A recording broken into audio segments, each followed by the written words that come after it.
আসসালামু আলাইকুম রহমতুল্লাহি ওয়া বারাকাতুহু। দক্ষিণ রায়পুর আব্দুর রহমান আদর্শ উচ্চ বিদ্যালয় কর্তৃক আয়োজিত অনলাইন ক্লাসে সবাইকে স্বাগতম। সুপ্রিয় শিক্ষার্থীরা, আশা করি তোমরা ভালো আছো, সুস্থ আছো এবং তোমাদের পরীক্ষার যে প্রস্তুতি সেই প্রস্তুতির মধ্যে আছো। তোমরা তোমাদের পাঠ্য বইয়ের সাথে সংযুক্ত আছো, পড়ালেখা করছো। তো প্রতিদিনের মতো আমি তোমাদের অনলাইন ক্লাসে যে বিষয়টি নিয়ে আলোচনা করি সেটা হচ্ছে পদার্থবিজ্ঞান। আমি এর পূর্বে তোমাদের পদার্থবিজ্ঞানের আলোর প্রতিফলন সম্পর্কিত অষ্টম অধ্যায়টি আলোচনা করেছিলাম। আজকে আলোচনা করব নবম অধ্যায় আলোর প্রতিসরণ। আমরা এর পূর্বে প্রতিফলন সম্পর্কে জেনেছি। পূর্ববর্তী আমি 3টি ক্লাসের মাধ্যমে তোমাদের প্রতিফলনের অধ্যায়টি করেছিলাম। আজকে আমাদের প্রথম ক্লাস আলোর প্রতিসরণ সম্পর্কিত। তো আলোর প্রতিসরণের আজকে আমরা যে বিষয়গুলো আলোচনা করব সেটা হচ্ছে আলোর প্রতিসরণ কি, আলোর প্রতিসরণ সম্পর্কে আলোচনা করব, প্রতিসরণের সূত্র নিয়ে আলোচনা করব, প্রতিসরণাঙ্ক নিয়ে আলোচনা করব এবং কান্তীয় কোণ ও পূর্ণ অভ্যন্তরীণ প্রতিফলন নিয়ে আলোচনা করব।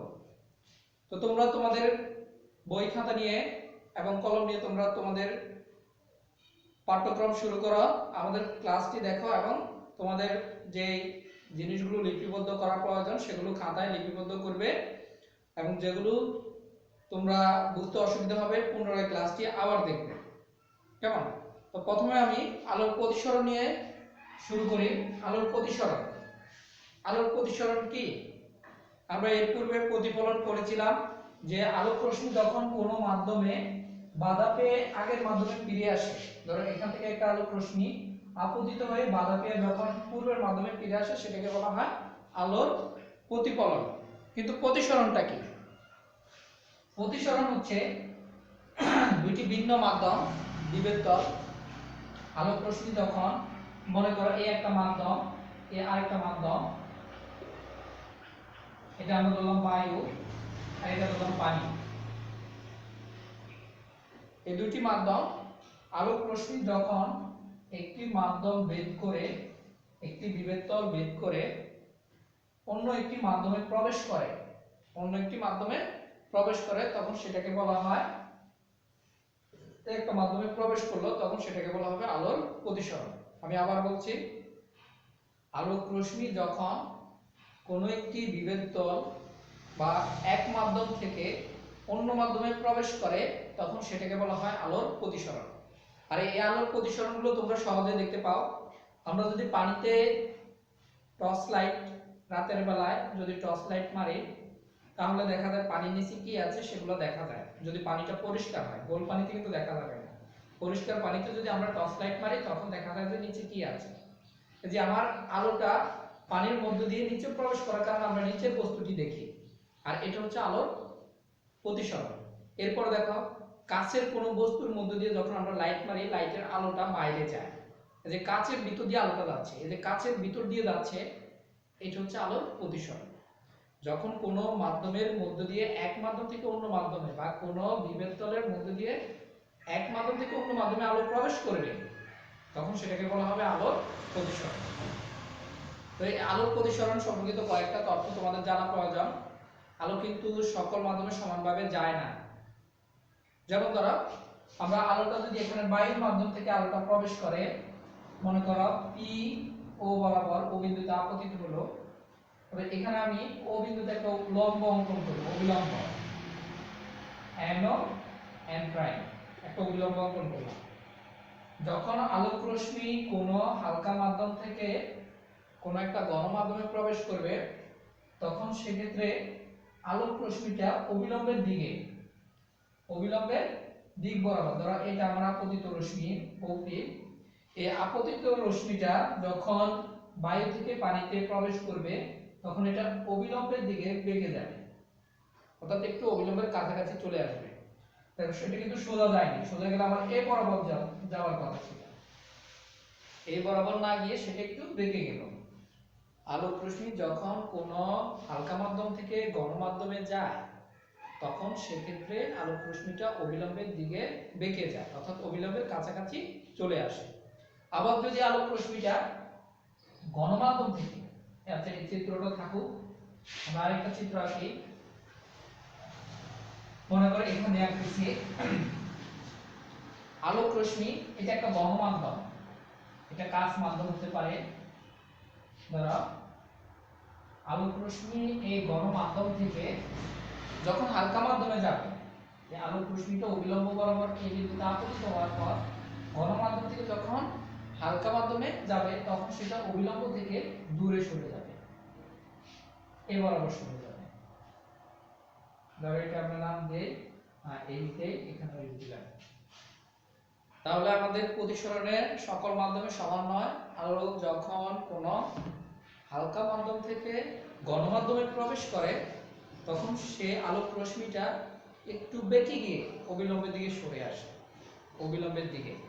আর যখন কোনো গণমাধ্যম থেকে গণ থেকে হালকা মাধ্যমে আসে, যেমন এখানে কাছ থেকে বায়ুতে মনে করো আলোটা আসতেছে, বায়ুতে আসতেছে, যখন কোনো গণমাধ্যম থেকে আলোক রশ্মিটা হালকা মাধ্যমে আসে তখন সেটা অবিলম্ব থেকে দূরে সরে যায়। আর এক্ষেত্রে বোঝা যায় আমাদের যে আপতন কোণ এবং প্রতিসরণ কোণ দুটোটা সমান হয় না। তাহলে এটা ছিল আমাদের প্রতিসরণ সম্পর্কিত তথ্য। এবার আসো প্রতিসরণের সূত্র। প্রতিসরণের প্রথম সূত্র যেটা, প্রতিসরণের প্রথম সূত্র আমি বলছি, তোমরা খাতায় লিখতে পারো যে আপতিত রশ্মি, প্রতিসরিত রশ্মি, অঙ্কিত অবিলম্ব বিভেদ তলের একই সমতলে একই বিন্দুতে অবস্থিত। আমার প্রতিসরণের প্রথম সূত্র যে আপতিত রশ্মি, প্রতিসরিত রশ্মি, অঙ্কিত অবিলম্ব এবং আপতন বিন্দু বিভেদ তলের একই সমতলে একই বিন্দুতে অবস্থিত। দেখো এক্ষেত্রে আপতিত রশ্মি যে বিন্দুতে, প্রতিসরিত রশ্মিটাও ঠিক একই বিন্দু থেকে আসছে, আপতন বিন্দু একটি, এরপর আমাদের অঙ্কিত অবিলম্ব একই বিন্দুতে। এটা হচ্ছে আমাদের প্রতিসরণের প্রথম সূত্র। দ্বিতীয় সূত্রটা, দ্বিতীয় সূত্র যে আপতন কোণ এবং প্রতিসরণ কোণ, আপতন কোণ এবং প্রতিসরণ কোণ এর সাইনের অনুপাত একটি ধ্রুব সংখ্যা।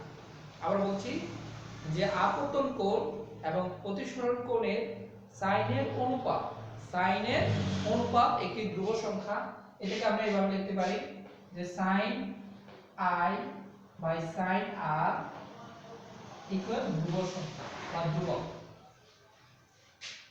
এটা হচ্ছে আমাদের প্রতিসরণের দ্বিতীয় সূত্র, যে আলোক রশ্মি যখন কোনো মাধ্যম থেকে অন্য কোনো মাধ্যমে প্রবেশ করে, আলোক রশ্মি যখন এক মাধ্যম থেকে অন্য কোনো মাধ্যমে প্রবেশ করে তখন আপতন কোণের সাইন এবং প্রতিসরণ কোণের সাইনের অনুপাত একটি ধ্রুবক সংখ্যা। এটাকে স্লের সূত্র বলা হয়।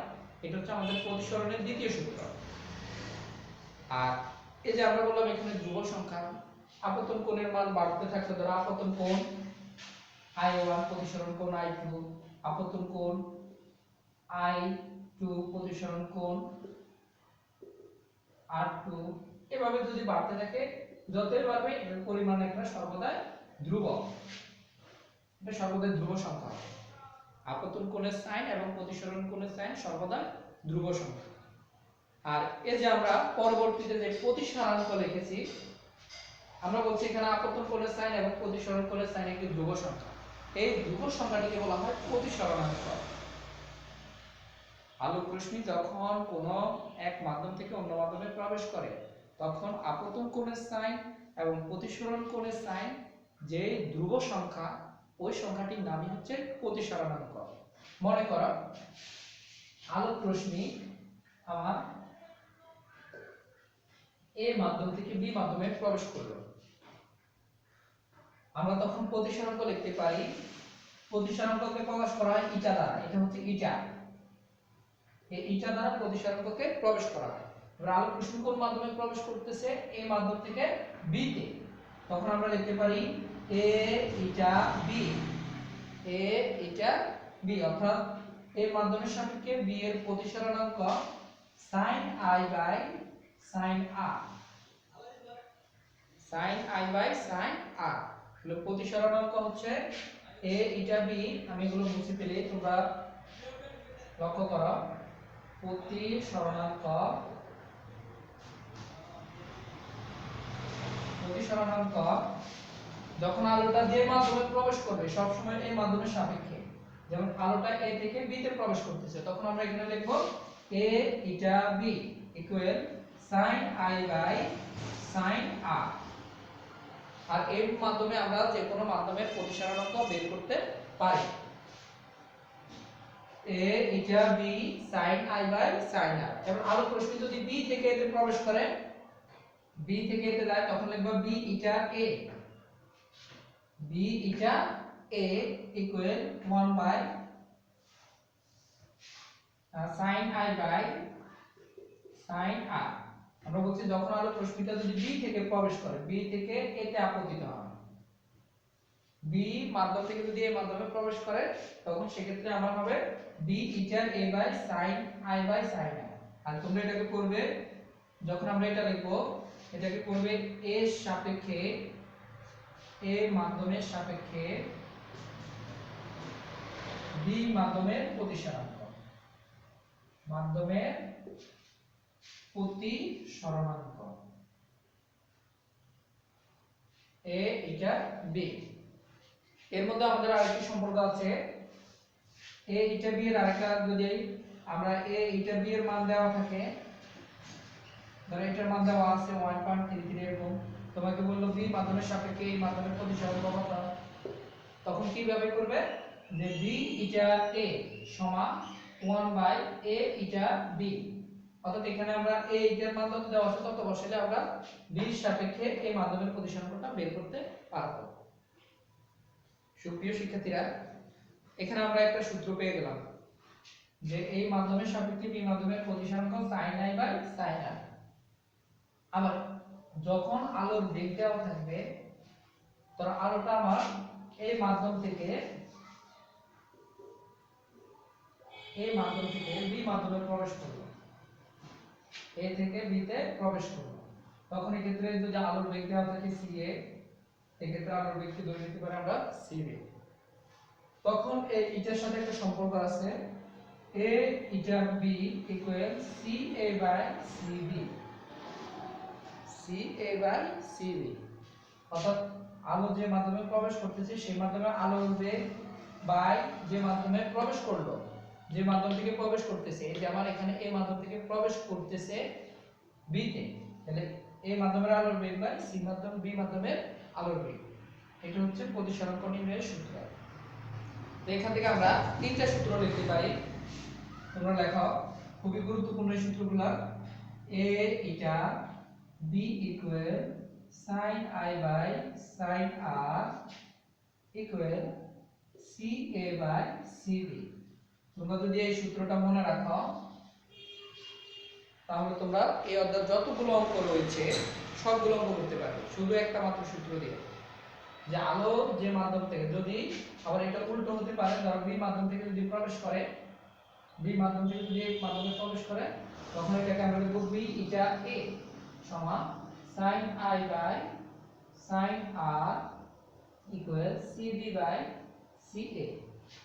অর্থাৎ যে মাধ্যম থেকে আলোটা প্রবেশ করবে, আমার ওই মাধ্যমের আলোর বেগটা হবে উপরে, আর যে মাধ্যমে প্রবেশ করতেছে, প্রতিসরিত হচ্ছে, সেই মাধ্যমের আলোর বেগটা হবে নিচে। তোমরা এই জিনিসটার দিকে লক্ষ্য রাখবে, কেমন?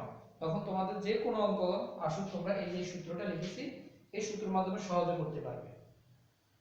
যে মাধ্যম থেকে আলো প্রবেশ করবে সেই মাধ্যমের কোণটা হচ্ছে আপতন কোণ, এই sin i, আর যে মাধ্যমে প্রবেশ করলো এটা হচ্ছে প্রতিসরণ কোণ, এটা হচ্ছে sin r।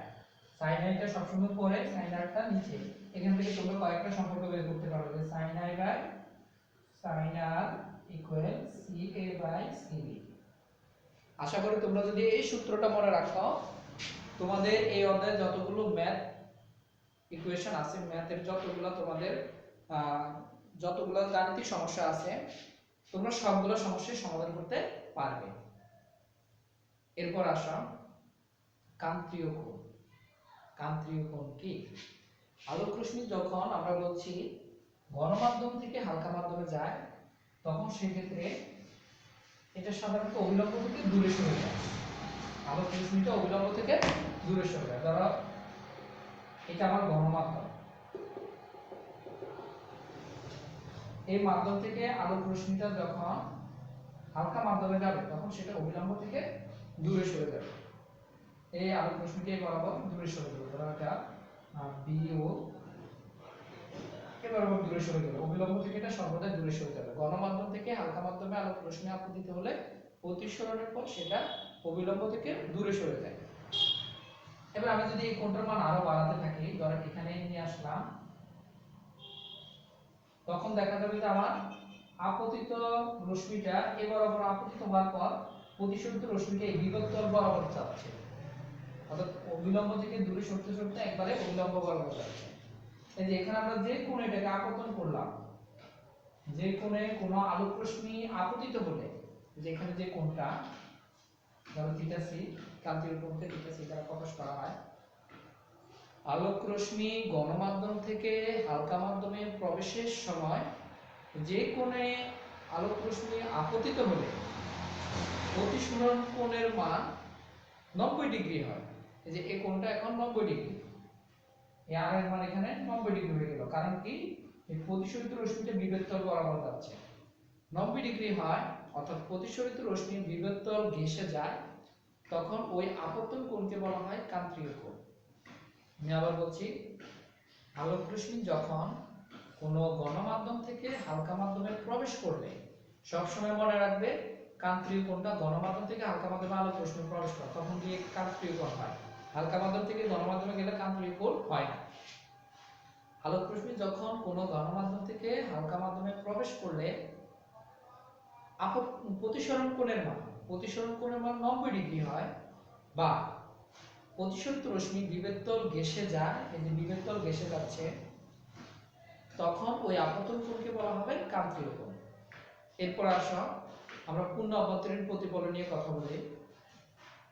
আলোক রশ্মি আপতন কোণের মান কান্তীয় কোণের চাইতে, ধরো এখন কান্তীয় কোণের চাইতে আরেকটু বড় কোণ আমি এটাকে আপতিত করলাম, কান্তীয় কোণের চাইতে আরেকটু বড় কোণ আপতিত করলে তখন দেখা যাবে যে আমার প্রতিসরিত রশ্মিটা আমার পূর্বের গণমাধ্যমে আবার ফিরে আসবে।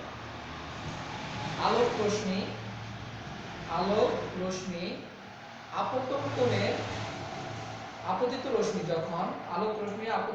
যখন কান্তীয় কোণের চাইতে বড় মানের কোণে আপতিত হবে, তখন আলোক রশ্মিটা পূর্বের মাধ্যমে আবার ফিরে আসে। এই যে পূর্বের মাধ্যমে সেটা ফিরে আসলো, একে বলা হবে পূর্ণ অভ্যন্তরীণ প্রতিফলন। আমি আবার বলছি, আলোক রশ্মি যখন কোনো গণমাধ্যম থেকে কান্তীয় কোণের চাইতে বড় মানের কোণে আপতিত হবে, তখন ওই আলোক রশ্মিটা আগের গণমাধ্যমে ফিরে আসবে। এই গণমাধ্যমে ফিরে আসাটাকে বলা হবে পূর্ণ অভ্যন্তরীণ প্রতিফলন। তো পূর্ণ অভ্যন্তরীণ প্রতিফলনের দুইটা শর্ত আছে, তোমরা মনে রাখবে। এক নম্বর শর্ত, আপতন কোণটা হবে সর্বদাই কান্তীয় কোণের চাইতে বড়। দুই নম্বর শর্ত, আলোক রশ্মি সব সময় গণমাধ্যম থেকে হালকা মাধ্যমে আপতিত হবে এবং সেটা আবার গণমাধ্যমে ফিরে আসবে। গণমাধ্যম থেকে হালকা মাধ্যমে আপতিত হয়ে সেটা আবার ফিরে আসবে, তখন কি আমার পূর্ণ অভ্যন্তরীণ প্রতিফলন হবে। সুপ্রিয় শিক্ষার্থীরা, আজকে আমাদের ক্লাস এতটুকু ছিল। আমরা পরবর্তীতে তোমাদের মরিচিকা আছে, অপটিক্যাল ফাইবার আছে, চোখের তন্তু আছে, লেন্স আছে, এই বিষয়গুলো নিয়ে আলোচনা করব।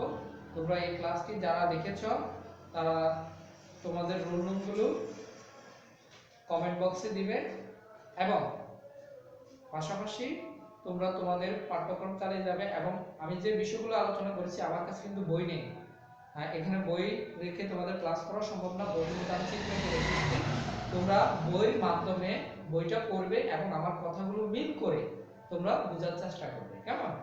আজকে এই পর্যন্তই। খোদা হাফেজ। সবাই ভালো থাকবে, সুস্থ থাকবে।